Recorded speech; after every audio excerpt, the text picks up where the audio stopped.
Halo Sumatera Utara, selamat sore pemirsa. Sumatera Utara hari ini hadir untuk memperbaharui informasi Anda seputar Sumatera Utara.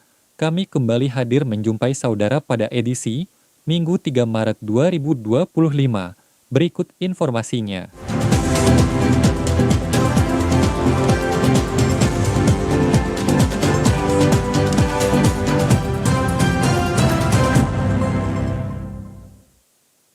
Personel Satuan Reserse Narkoba, Polrestabes Medan, kembali menggerebek 2 sarang narkoba di Kabupaten Deli Serdang, Sumatera Utara. Polisi sempat terlibat aksi kejar-kejaran dengan pelaku narkoba dan meringkus 3 pria yang satu diantaranya diduga sebagai pengedar dan kerap melakukan transaksi narkoba di wilayah tersebut. 2 sarang narkoba yang digerebek polisi ini terletak di kawasan Payageli, Kabupaten Deli Serdang. Di lokasi pertama, polisi harus melewati area semak belukar untuk dapat meringkus seorang pria yang diduga sebagai pengedar narkoba. Dari tangan pelaku, polisi menyita beberapa barang bukti paket sabu siap edar dan sejumlah alat hisap narkoba. Sedangkan di lokasi kedua yang terletak tidak begitu jauh dari lokasi pertama, polisi sempat terlibat aksi kejar-kejaran dengan pelaku di tengah perkebunan pisang yang dijadikan sebagai tempat transaksi narkoba. Di lokasi ini, polisi meringkus 2 pelaku yang kedapatan sedang bersembunyi di bantaran sungai. Di barak-barak yang dijadikan sebagai tempat transaksi narkoba, polisi menemukan ratusan plastik pembungkus narkoba dan alat hisap narkotika jenis sabu. Kasat Narkoba Polrestabes Medan, AKBP Tommy Arwan menyebutkan, total terdapat 3 pelaku yang diringkus dalam penggerebekan 2 lokasi sarang narkoba ini. 3 orang dan juga barang bukti berupa bong, bekas-bekas bungkus daripada sabu tersebut, dan juga ada sisa poketan sabu yang kita amankan. Dan para pelaku selanjutnya akan kita bawa ke kantor polisi untuk dilakukan interogasi lebih lanjut. Penggerebekan akan kembali dilakukan ke kawasan rawan narkoba yang ada di wilayah hukum Polrestabes Medan. Polisi meminta peran aktif masyarakat untuk tidak ragu dalam melaporkan segala bentuk tindak penyalahgunaan narkoba yang ada di lingkungannya, agar angka peredaran narkoba dapat ditekan. Warga digegerkan dengan penemuan sesosok mayat pria di aliran sungai dekat pemukiman. Ibu korban yang datang ke lokasi, histeris hingga pingsan, mengetahui anaknya ditemukan telah tewas dengan kondisi mengenaskan. Sesosok jasad pria ditemukan di aliran sungai dekat perumahan Sipirok Naulipana. Penemuan mayat tersebut sontak membuat geger warga di Kelurahan Bataran Batu, Rantau Selatan, Labuhan Batu, pada Kamis sore. Mayat yang mengenakan baju kaos hijau dan celana pendek hitam ini ditemukan dengan kondisi membengkak dan telentang di atas tumpukan sampah. Polisi yang datang ke lokasi langsung olah TKP dan mengevakuasi korban ke RSUD Rantau Prapat. Ibu kandung korban, Mesriana Boru Manalu, yang mengetahui korban merupakan anaknya sesuai pakaian yang dikenakan korban, terlihat menangis histeris dan jatuh pingsan. Kepala lingkungan setempat, Bambang Pranata, memastikan korban bukan merupakan warga sekitar dan jasad korban pertama kali ditemukan oleh anak-anak yang sedang bermain di aliran sungai tersebut. Penemuan mayat di perumahan Sipirok, lingkungan Panau. Bisa ceritakan awal penemuannya, Pak? Sedikit. Penemuannya dapat informasi tadi ada anak-anak main di pinggir parit ini, nampak mereka. Langsung tahu sama warga kan, warga nggak tahu sama saya. Untuk laporan kehilangan di sini, terus warga di sini nggak ada. Bukan warga sini lah ya. Kasat Reskrim Polres Labuhan Batu, AKP Teku Rifanda Iksan menyebut, dari hasil identifikasi pihaknya dan keterangan dari saksi, diketahui korban merupakan Leonardo Simarmara, warga Jalan Sirandurung Rantau Utara, yang hilang pada Selasa lalu, dan korban diketahui mengidap suatu penyakit. Untuk dugaan tindak pidana sampai dengan saat ini masih terus kami lakukan penyidikan, namun berdasarkan keterangan saksi-saksi ditambah juga hasil visum sementara dari dokter, belum kita temukan adanya peristiwa pidana di dalam ini. Ini tentunya masih kami dalami ya, namun berhasil pemeriksaan sementara daripada pihak keluarga bahwa memang benar ya korban ini meninggalkan rumah 2 hari yang lalu, dan perlu kami sampaikan bahwa korban sendiri berdasarkan keterangan daripada keluarga memiliki penyakit.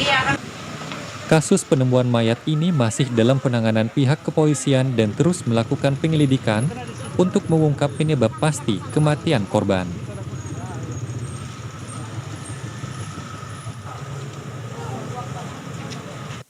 Puluhan warga mengadang kereta api di jalur perlintasan Bandar Tinggi Kuala Tanjung, Kabupaten Batubara. Mereka menuntut PT KAI untuk membuat palang pintu pengaman perlintasan untuk keselamatan warga. Penghadanan kereta api ini terjadi di perlintasan kereta api di Desa Lalang, Kecamatan Medang Geras, Kabupaten Batubara pada Jumat lalu. Warga membakar ban bekas serta meletakkan meja dan kursi di tengah perlintasan kereta api. Akibatnya kereta api penumpang dari stasiun Lalang menuju stasiun Tebing Tinggi tidak bisa melanjutkan perjalanan dan harus kembali ke stasiun asal. Aksi ini dipicu kekecewaan warga karena pihak PT KAI dianggap tidak menepati janji untuk membuat pagar dan palang pintu pengaman perlintasan kereta api. Salah seorang warga Rahman mengatakan, sepanjang jalur perlintasan kereta api Bandar Tinggi Kuala Tanjung yang telah beroperasi selama 4 tahun, sudah sering terjadi kecelakaan dan memakan korban jiwa. Sejak awal pembangunan jalur kereta api dari stasiun Bandar Tinggi menuju Pelabuhan Kuala Tanjung menuai polemik.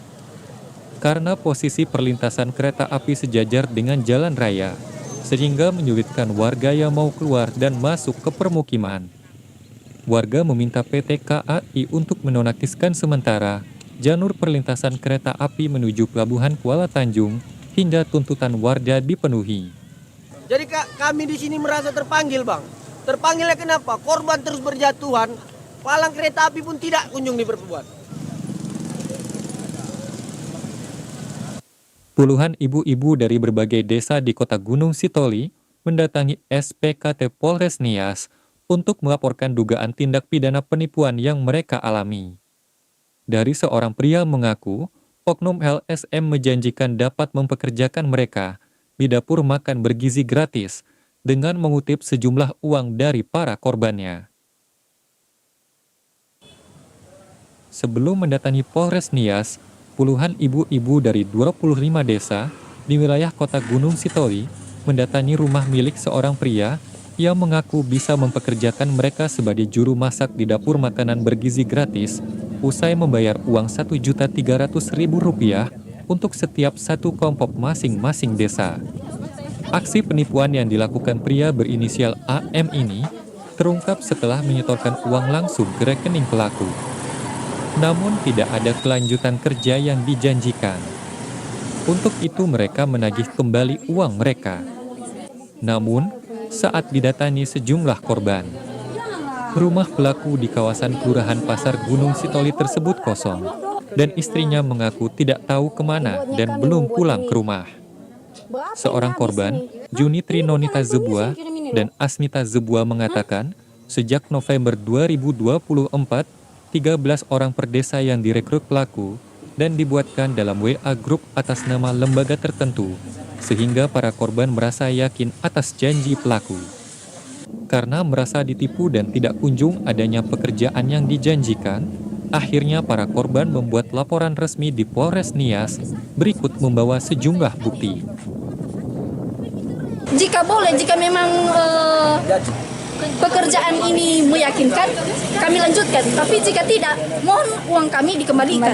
Itu aja. Nah, tidak masalah jika kami tidak jadi kerja, nggak masalah. Yang penting kepastian dan janji itu adalah utang. Kami menunggu pertanggungjawaban dari Antonius Mindreva. Jadi kami tanya juga, Bapak di mana boleh ditelepon, tapi dia nggak mau. Dari aksinya itu apa kerugian perkantoran? Ya kami sangat rugi sekali Pak, karena udah berapa bulan ini padahal udah berjalan. Apa langkah berikutnya? Kami setelah ini nanti kami akan ke Polres. Berdasarkan pengakuan para korban, aksi penipuan serupa masih saja marak terjadi di wilayah kota Gunung Sitoli dengan mengatasnamakan dari Lembaga Barisan Relawan Nusantara Raya. Untuk mencegah korban terus berjatuhan atas kasus penipuan serupa ini, pemerintah dan institusi penegak hukum perlu melakukan langkah-langkah edukasi dan penertiban di tengah masyarakat, sehingga tidak mencoreng nama baik program makan bergizi gratis yang sedang digalakkan oleh pemerintah. Dibuatnya kami membuat ini. Berapa ini habis? Memasuki puasa Ramadan, terlihat sejumlah pedagang daging di pasar pekan tradisional Desa Tampung Pajak, Kecamatan Ena 910, Kabupaten Labuhan Batu Utara, sepi pembeli. Suasana pasar pekan Kampung Pajak, hari pertama memasuki puasa Ramadan sepi pengunjung. Pada setiap tahunnya, menjamur pedagang daging sapi dadakan untuk memenuhi kebutuhan warga akan daging sapi segar. Namun tampak suasana pasar pekan tidak seramai tahun lalu. Karena daging sapi yang jual oleh sejumlah pedagang dengan harga mencapai Rp140.000 per kilogramnya. Hal ini menyebabkan sejumlah pedagang daging sapi mulai cemas. Pasalnya mereka sebagai pedagang daging dadakan atau musiman hanya berjualan 1 atau 2 hari pada saat memasuki puasa Ramadan. Kondisi ini menyebabkan omset penjualan merosot hingga 30% dari tahun sebelumnya. Salah seorang pedagang, Denny Sipahutar, mengatakan omset penjualan daging sapi turun drastis jika dibandingkan dengan tahun lalu. Hal ini dampak dari merosotnya perekonomian warga hingga pada saat unggahan. Kemudian, kebutuhan warga untuk mengkonsumsi daging sapi juga menurun. Kalau mengenai omset untuk tahun ini, saya rasa berkurang dari tahun sebelumnya. Lebih banyak dia tahun sebelumnya. Ini mungkin karena ekonomi pun agak agak di bawah ini mungkin ekonomi kita tahun ini. Iya, ya, Bang. Biasa kami kalau jam segini sudah hampir 80%. Ini hanya masih 50%. Kalau harga daging kami buat namanya kami di pasar ya di pasaran aja. Ini saat ini kami buat 140 per kilonya.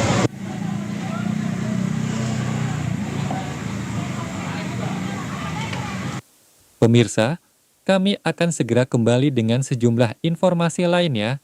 Tetaplah bersama kami di Sumatera Utara hari ini. Revitalisasi bangunan pasar tradisional Balige, Kabupaten Toba telah selesai dikerjakan sekitar 4 tahun lalu. Sebagian besar para pedagang enggan menempati kios khususnya yang berada di lantai 2. Salah seorang pedagang, Frank Johnson Hutagawa, menyebutkan pengalokasian kios untuk para pedagang telah dibagi berdasarkan jenis dagangan mereka. Khusus penjual sayur mayur, ikan, daging, dan sembako berada di lantai 1. Sementara itu, untuk penjual kain berada di lantai 2. Sejak mereka direlokasi ke lantai 2 hingga saat ini, para pembeli sepi setiap harinya, meski di hari pekan, bahkan para penjual tidak buka dasar, serta omset penjualan pedagang jauh berkurang. Jika dibandingkan sebelum pasar tradisional ini direvitalisasi, dan para pedagang sangat kecewa dengan keadaan saat ini. Menurut Johnson, kios-kios yang ada di pasar tradisional Balige ini dibangun tidak sesuai dengan kebutuhan para pedagang. Selain ukurannya yang terlalu sempit dan juga jarak meja dari lantai terlalu tinggi, membuat para pedagang tidak nyaman, juga enggan menempatinya.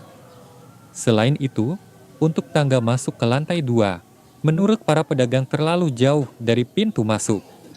Johnson berharap agar pemerintah dapat memperhatikan atau kembali merehab bangunan kios-kios tersebut sesuai dengan kebutuhan para pedagang, dan desain bangunan hendaknya juga melakukan survei terlebih dahulu dengan keinginan para pedagang. Sangat banyak. Kita lihatlah itu kios-kios yang di belakang itu banyak yang enggak diisi sehubungan gara-gara pembeli kurang di lantai 2 ini. Semua lapak, baik lapak, contohnya kayak lapak ini, tidak terisi satu pun lapak-lapak yang di lantai 2. Kita sampaikan kepada pemerintah, segeralah bertindak bagaimana pemerintah mengevaluasi kita yang jualan di lantai 2 ini, Soalnya kita selama ini sangat-sangat mengeluh, sangat-sangat mengeluh. Sementara itu, PLH Kepala Bidang Dinas Pasar, Koperindak, Kabupaten Toba, Riki Huta Barat mengakui, sebagian desain kios atau petak pada hasil revitalisasi bangunan pasar tradisional Baligi ini kurang diminati oleh para pedagang. Hal ini menyebabkan banyak kios yang masih kosong saat ini. Meski demikian, pihaknya telah berupaya melakukan sosialisasi, penertiban dan pendekatan secara persuasif agar para pedagang dapat menempati kios tersebut. Pemilik lahan seluas 40 hektar lebih digunakan sebagai tambak udang di Desa Rugemuk, Kecamatan Pantai Labu, Kabupaten Deli Serdang mengaku lahan yang diusahainya berasal dari lahan eks-hutan produksi dan bukan hutan lindung. Sementara surat tanahnya ditandatangani pihak desa dan Kecamatan Pantai Labu. Hal itu disampaikan pengacara PT Tun Sewindu, Junirwan pengelola tambak udang pada rapat dengar pendapat dengan DPRD Deli Serdang di Lubuk Pakam. Junirwan menyebutkan, lahan itu dikuasai sejak tahun 1982, berasal dari lahan hutan produksi tahun 1988. Lahan tersebut mulai dipagar dengan ketinggian 50 cm untuk menjaga keamanan peliharaan dan aset. Pemagaran itu ditinggikan dengan pagar seng. Namun saat pagar itu dilanjutkan, masyarakat sekitar protes dengan merusak pagar tersebut. Menurutnya, pada tahun 1998 terjadi penjarahan oleh masyarakat, sehingga seluruh dokumen kepemilikan lahan hilang.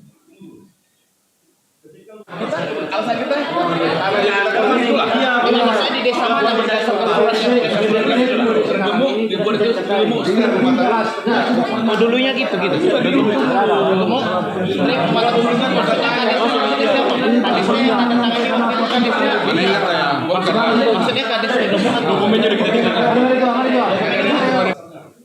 Sementara itu, pengurus kelompok tani, Awi Saragih mengungkapkan bahwa alas hak kepemilikan lahan dikeluarkan oleh Desa Pematang Biara.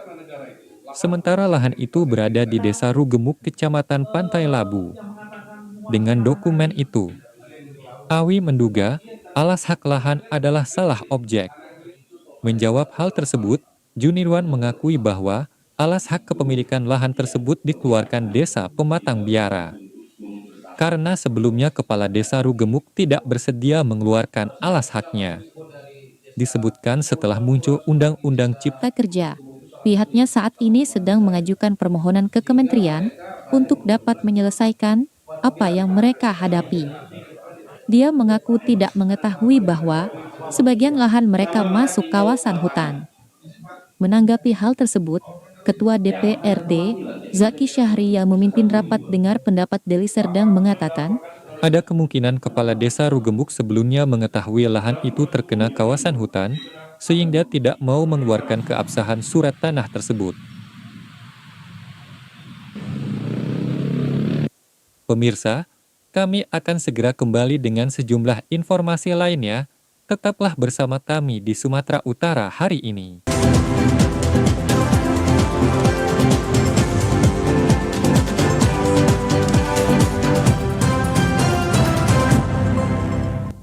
Pemirsa, berikut kami sampaikan informasi dalam segmen Serba-Serbi Ramadan.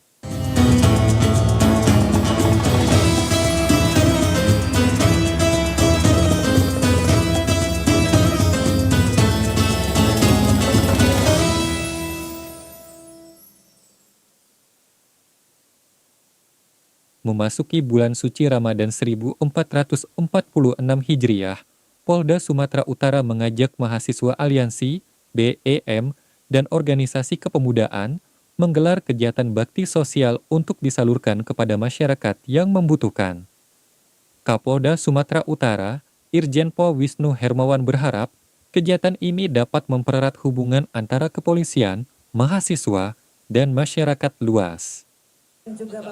Acara yang berlangsung di Aula Tribratama Polda Sumut ini turut dihadiri sejumlah pejabat tinggi dari berbagai institusi, termasuk Pangdam 1 Bukit Barisan Maijen TNI Rio Firdianto, Ketua DPRD Sumut Erni Arianti, serta unsur Forkopimda Sumut lainnya, dan jumlah paket yang disalurkan berjumlah 12.313 paket sembako yang akan dibagikan ke seluruh wilayah Sumatera Utara.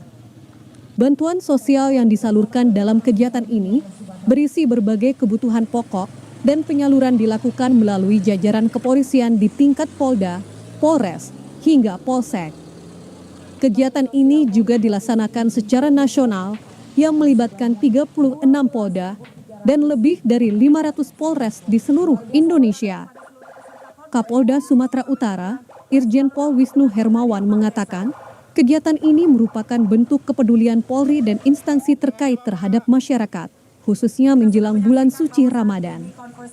Kapolda menekankan bahwa kegiatan ini bukan hanya sekadar aksi sosial, tetapi juga bentuk sinergi antara Polri, TNI, Kejaksaan, pemerintah daerah, serta DPRD Sumut dalam menjaga stabilitas keamanan menjelang Ramadan. Dan saya didampingi oleh Ibu Ketua DPRD Sumut, Pak Panglima, Pak Kajati, dan unsur Forkopimda lainnya, bersama dengan adik-adik saya ini, calon-calon pimpinan masa depan, ya, yang akan memastikan situasi keamanan ketertiban di wilayah Sumut menjelang bulan suci Ramadan akan tetap kondusif dan stabil. Selain menyalurkan bantuan, Polda Sumut juga mengajak seluruh elemen masyarakat, termasuk mahasiswa dan pemuda, untuk berperan aktif dalam menciptakan suasana yang aman dan harmonis selama bulan suci Ramadan. Berbagai cara umat muslim mengisi waktunya di bulan Ramadan, khususnya bagi generasi muda, diantaranya melaksanakan tadarus Al-Quran di masjid, yang diharapkan menjadi insan kiwarani di tengah masyarakat. Masjid Al-Mukhlisin di kawasan pemukiman padat penduduk menjadi keunikan tersendiri bagi orang yang melihatnya, memiliki konstruksi menyerupai Ka'bah di Mekah. Masjid sebagai tempat peradaban umat muslim dimanfaatkan berbagai kegiatan dalam meningkatkan keimanan dan ketakwaan kepada Allah Subhanahu wa Ta'ala, terlebih pada saat bulan Ramadan. Salah satunya tadarus Al-Quran merupakan tradisi masyarakat sekitar Jalan Jarmal 11 Ujung, Kecamatan Medan Denai, rutin dilaksanakan setiap memasuki bulan suci Ramadan.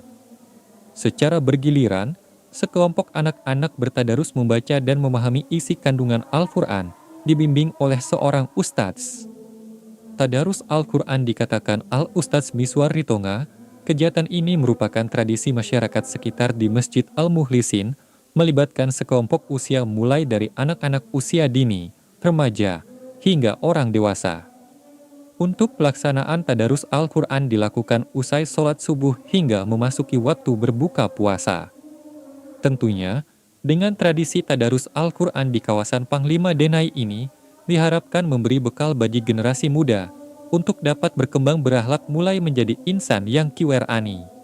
Kita mulai sejak selesai sholat subuh sampai kita berbuka puasa. Dan itu kita bagi dengan beberapa kelompok.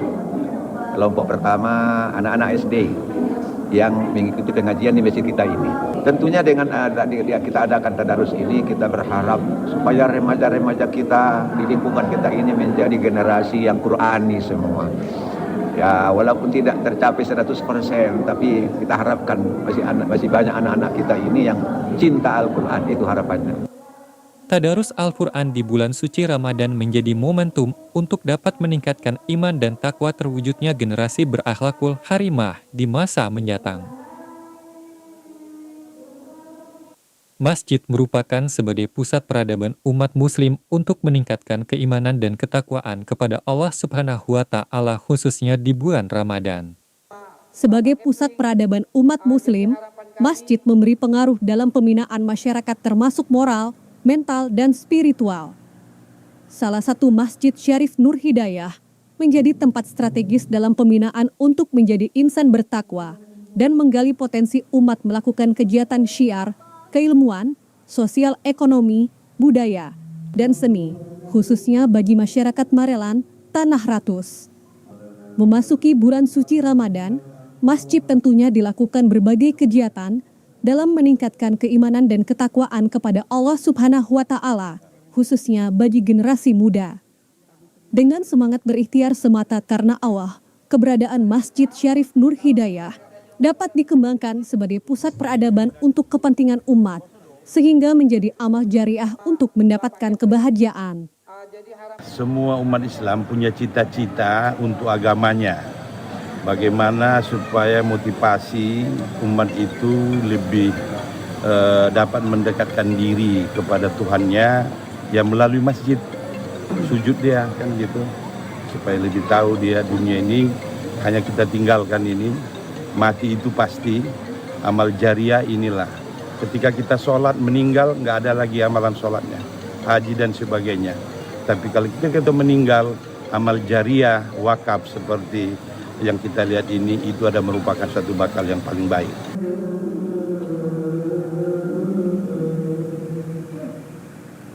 Masjid Azizi merupakan salah satu tempat bersejarah peninggalan Kesultanan Langkat yang hingga kini masih berdiri kokoh dan megah.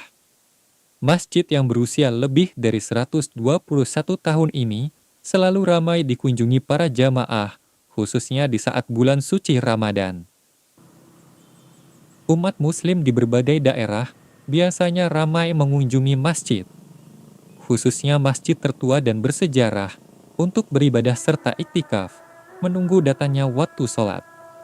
Seperti halnya di Masjid Azizi yang berada di Kecamatan Tanjung Pura, Kabupaten Langkat, selalu ramai dikunjungi jamaah dari Kabupaten Langkat maupun dari luar daerah. Masjid ini merupakan saksi sejarah penyebaran agama Islam di tanah bumi Melayu yang berada di pusat kota Tanjung Pura.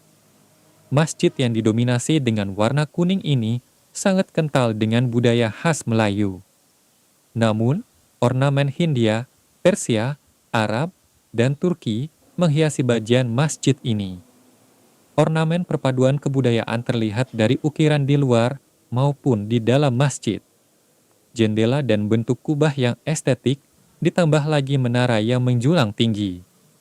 Di dalam masjid terlihat lampu hias yang begitu indah, yang menerangi ruangan. Bahkan di dinding masjid terlihat sejumlah potongan huruf Al-Quran. Mimbar kayu yang didatangkan dari Turki ini masih terlihat kokoh meski sudah berusia ratusan tahun. Masjid Azizi ini merupakan kebanggaan warga Langkat dari 3 generasi. Masjid ini dibangun oleh Sultan Aziz pada tahun 1898 dan butuh waktu 4 tahun disiapkan. Dan resmi dipergunakan masyarakat pada tahun 1902 hingga saat ini. Salah seorang tokoh masyarakat Tanjung Pura, Awaludin, mengatakan awalnya masjid ini dibangun oleh Sultan Langkat, yaitu Sultan Musa, kemudian diteruskan oleh Sultan Aziz dan Sultan Mahmud, dan digunakan masyarakat untuk sholat berjamaah pada tahun 1902. Masjid berwarna kuning ini merupakan ciri khas Melayu, dicampur dengan warna hijau sebagai bentuk simbol Islam. Ya, memang kalau menurut pengetahuan saya tidak jelas, tapi kalau menurut atau kami dulu, masjid ini dibangun oleh Sultan Langkat. Yang pernah saya dengar, dia kebanyakan Timur Tengah, Turki ya, di Madinah. Dan juga mimbarnya itu mirip seperti masjid-masjid Madinah. Satu ciri khas Melayu sebenarnya. Kemudian digabungkan dengan ada kehijau-hijauan, itu melambangkan budaya Islamnya. Masjid Azizi yang berada di Kecamatan Tanjung Pura, Kabupaten Langkat ini selalu ramai dikunjungi masyarakat, baik dari dalam maupun luar daerah, terutama pada bulan suci Ramadan. Ngabuburit sambil mencari menu berbuka puasa, salah satunya pakat atau pucuk roti muda khas Mandailing yang menjadi favorit warga untuk menambah selera makan saat berbuka puasa. Menjelang berbuka puasa, pedagang pakat atau pucuk rotan selalu ramai dikunjungi masyarakat yang berburu menu berbuka puasa. Pakat dari pucuk rotan ini diyakini dapat menambah selera makan di saat berbuka puasa.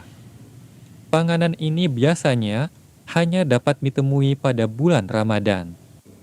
Menu pakat yang berasal dari Mandailing ini memiliki rasa sedikit pahit dan ada juga yang merasa sedikit manis. Namun, warga gemar memakannya saat berbuka puasa.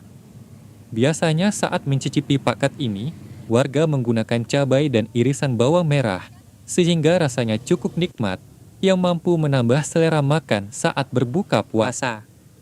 Salah seorang penikmat pakat, Nur Hakimah, mengaku kegemaran mengkonsumsi pakat saat berbuka puasa karena memiliki rasa sedikit pahit. Pakai api Dibakar. berapa lama? Kira-kira 5 menit. 5 menit. Oh, dalam satu hari berapa batang habis? Habis 200 lah. Terus kalau untuk mendapatkan ini pakatnya ini dari mana? Dari Dumai. Dari Dumai.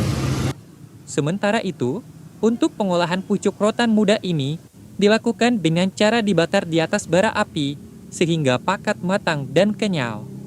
Sedangkan harga pucuk rotan muda ini dibanderol Rp5.000 per batang.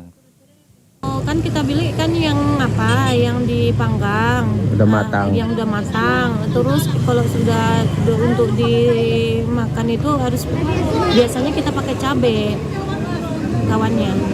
Karena khasiat pakat ini untuk menghilangkan rasa haus. Kalau kita makan itu pas dibuka puasa, rasa hausnya udah lumayan hilang sih.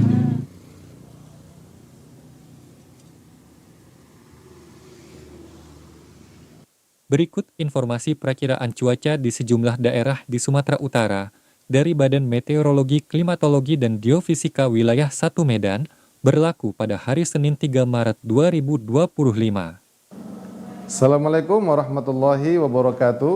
Halo Sobat BMKG, bersama saya Devri Mandoza, perakirawan BMKG Wilayah 1 Medan akan menyampaikan info perakiraan cuaca untuk esok hari Senin 3 Maret 2025. Pada dini hari, kondisi cuaca berawan dan berpotensi terjadi hujan ringan hingga sedang di sebagian wilayah Sumatera Utara. Hujan sedang berpotensi terjadi di wilayah Nias. Pada pagi hari, kondisi cuaca cerah berawan, namun masih berpotensi terjadi hujan ringan di beberapa wilayah Sumatera Utara. Hujan ringan berpotensi terjadi di Gunung Sitoli, Nias, Nias Barat, dan Nias Utara. Pada siang dan sore hari, masih berpotensi terjadi hujan ringan hingga lebat di sebagian wilayah Sumatera Utara. Hujan lebat berpotensi terjadi di wilayah Nias, Nias Barat, Nias Selatan, Nias Utara, dan Tapanuli Selatan. Pada malam hari, kondisi cuaca masih berpotensi terjadi hujan ringan dan sedang di wilayah Sumatera Utara. Untuk suhu udara berkisar 13 hingga 33 derajat Celcius, kelembaban udara berkisar 68 hingga 99%, angin dari utara hingga selatan dengan kecepatan 3 hingga 8 km per jam. Untuk titik panas atau hotspot di wilayah Sumatera Utara, pada pantauan tanggal 1 Maret 2025 tidak terdapat adanya titik panas. Kami menghimbau kepada warga masyarakat untuk tetap waspada terhadap potensi terjadinya hujan dengan intensitas sedang hingga lebat yang disertai kilat atau petir dan angin kencang di wilayah pantai barat, lereng timur, dan pegunungan Sumatera Utara yang dapat mengakibatkan bencana hidrometeorologis seperti banjir dan longsor. Demikian informasi yang dapat kami sampaikan. Semoga bermanfaat bagi Sobat BMKG sekalian. Terima kasih. Wassalamualaikum warahmatullahi wabarakatuh. Pemirsa, demikian Sumatera Utara hari ini. Seluruh kerabat kerja yang bertugas mengucapkan terima kasih atas perhatian Anda. Selamat sore dan sampai jumpa.